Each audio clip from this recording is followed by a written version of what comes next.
ಆಶೀರ್ವಾದ ಪಡೆದಿದ್ದಾರೆ. ಪ್ರಮಾಣ ವಚನ ಕಾರ್ಯಕ್ರಮಕ್ಕೂ ಮುನ್ನ ಡಿಕೆಶಿ ಈಗ ಟೆಂಪಲ್ ರನ್ ಮಾಡ್ತಿದ್ದಾರೆ. ಪ್ರಮಾಣ ವಚನಕ್ಕೆ ಮೊದಲು ಕನಕಪುರಕ್ಕೆ ತೆರಳುವಂತಹ ಸಾಧ್ಯತೆ ಇದೆ. ಮನೆ ದೇವರು ಕೆಂಕೇರಮ್ಮ ದರ್ಶನ ಪಡೆಯಲಿದ್ದಾರೆ ಡಿಕೆಶಿ. ಸಾತನೂರು ಬಳಿಯ ಕಬ್ಬಾಳಮ್ಮ ದೇವಾಲಯಕ್ಕೆ ಭೇಟಿ ಕೊಡುವಂತ ಸಾಧ್ಯತೆ ಇದೆ. ಅದಾದ ನಂತರ ದೊಡ್ಡ ಆಲನಹಳ್ಳಿಗೆ ತೆರಳಿ ತಾಯಿಯ ಆಶೀರ್ವಾದವನ್ನ ಪಡೆಯಬಹುದು. ತಂದೆ ಸಮಾಧಿಗೂ ಕೂಡ ಪೂಜೆಯನ್ನ ಸಲ್ಲಿಸುತ್ತಾರಂತೆ ಡಿಕೆ ಶಿವಕುಮಾರ್.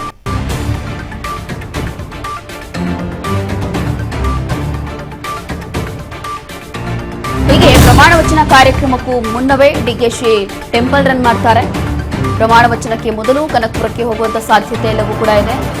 ಇವತ್ತು ಸಂಜೆ 4:05 ಪ್ರಮಾಣ ವಚನ ಕಾರ್ಯಕ್ರಮ ಇದೆ. ಮತ್ತಷ್ಟು ಡೀಟೇಲ್ಸ್ ಕೊಡ್ತಾರೆ ನಮ್ಮ ಪ್ರತಿನಿಧಿ ಬಸವರಾಜ್ ಹುಗಾರ್. ಇವತ್ತು ಫೈನಲಿ ಯಾವೊಂದು ಐತಿಹಾಸಿಕ ಕ್ಷಣ ಬಂತು.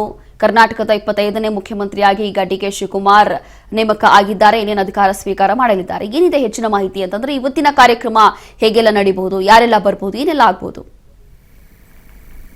ರೋಶಿನಿ, ಡಿಕೆ ಶಿವಕುಮಾರ್ ಅವರು ರಾಜ್ಯದ ಮುಖ್ಯಮಂತ್ರಿಯಾಗಿ ಸಂಜೆ 4:05 ಪ್ರಮಾಣ ವಚನ ಸ್ವೀಕಾರ ಕೂಡ ಮಾಡಲಿದ್ದಾರೆ. ಅದಕ್ಕೆ ಬೇಕಾಗಿರತಕ್ಕಂಥ ಸಿದ್ಧತೆ ಲೋಕಭವನದ ಗಾಜಿನ ಮನೆಯಲ್ಲೂ ಕೂಡ ಆಗಿರುವಂತದ್ದು. ಸಾಕಷ್ಟು ರಾಜ್ಯ ಸರ್ಕಾರ ಸಾಕಷ್ಟು ಸಿದ್ಧತೆಯನ್ನು ಕೂಡ ಮಾಡಿಕೊಂಡಿದೆ. ಪ್ರಮುಖವಾಗಿ ಇವತ್ತು ಡಿಕೆ ಶಿವಕುಮಾರ್ ಅವರು ಪ್ರಮಾಣ ವಚನ ಕಾರ್ಯಕ್ರಮಕ್ಕಿಂತ ಮುಂಚಿತವಾಗಿ ಕನಕಪುರಕ್ಕೆ ತೆರಳುವಂತಹ ಸಾಧ್ಯತೆ ಕೂಡ ಇರುವಂತದ್ದು.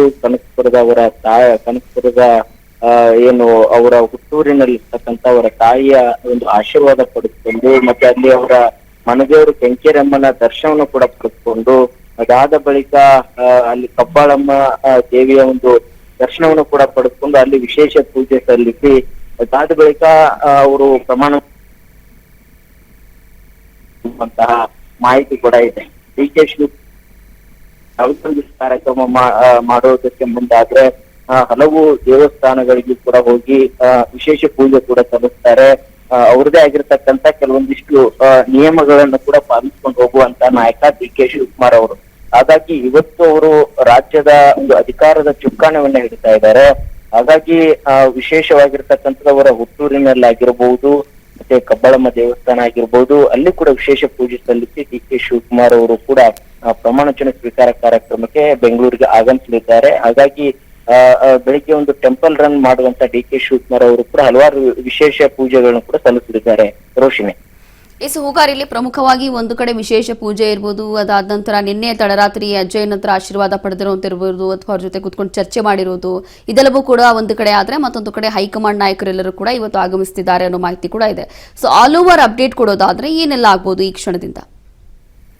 ರೋಶಿನಿ, ಈಗಾಗಲೇ ನಿನ್ನೆ ಕೂಡ ಹಲವು ರಾಜ್ಯದ ಮುಖ್ಯಮಂತ್ರಿಗಳು, ಮಾಜಿ ಸಿಎಂಗಳು ಮತ್ತೆ ಹಲವು ಕಾಂಗ್ರೆಸ್ ಪಕ್ಷದ ಹಿರಿಯ ಮುಖಂಡರು ಸಹಿತ ಆಗಮಿಸ್ತಾ ಇದ್ದಾರೆ. ಇವತ್ತು ಬೆಳಿಗ್ಗೆ ಕೂಡ ಆಗಮಿಸಲಿದ್ದಾರೆ. ಪ್ರಮುಖವಾಗಿ ಡಿಕೆ ಶಿವಕುಮಾರ್ ಅವರ ಪ್ರಮಾಣ ವಚನ ಸ್ವೀಕಾರ ಕಾರ್ಯಕ್ರಮದಲ್ಲಿ ಎಐಸಿಸಿ ಅಧ್ಯಕ್ಷರಾಗಿರ್ತಕ್ಕಂಥ ಮಲ್ಲಿಕಾರ್ಜುನ್ ಖರ್ಗೆ ಅವರು, ರಾಹುಲ್ ಗಾಂಧಿ ಅವರು, ರಾಜ್ಯ ಕಾಂಗ್ರೆಸ್ ಸುರ್ಜೇವಾಲಾ ಅವರು, ಕೆ.ಸಿ. ವೇಣುಗೋಪಾಲ್ ಅವರು ಮತ್ತೆ ಹಲವು ಪ್ರಮುಖ ಎಐಸಿಸಿ ನಾಯಕರು ಸಹಿತ ಇವತ್ತಿನ ಪ್ರಮಾಣ ವಚನ ಸ್ವೀಕಾರ ಕಾರ್ಯಕ್ರಮದಲ್ಲಿ ಕೂಡ ಭಾಗವಹಿಸುತ್ತಿದ್ದಾರೆ.